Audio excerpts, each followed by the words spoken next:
to guide how you deal with that in your organisation to meet that legal requirement.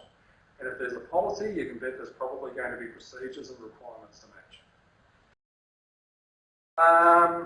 Budget we've talked about before, hardware and software. Scope is probably one of the most important things you're going to need to come back to in this, because it is your scope, in other words, what's included in this job and what's outside of this job. Controlling that is how you control whether you can get this job to come together properly or not. In other words, is it feasible or not? Okay, some sources of information. So we're starting into the process, we're working on our project. Someone has said, hey, I want you to come and build me a better mousetrap. So I need to start getting some information together. Okay, existing documentation within the organisation, like any change management plans.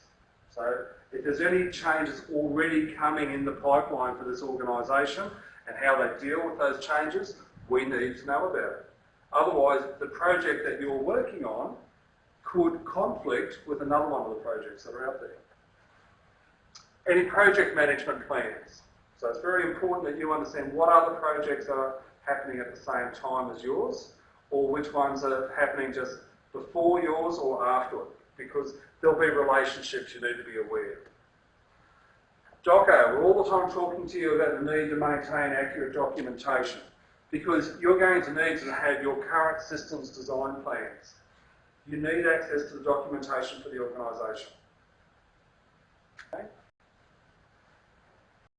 And you need to have some strategic plans. What is the organisation trying to achieve? So that's some of your sources of information to consider. Obviously,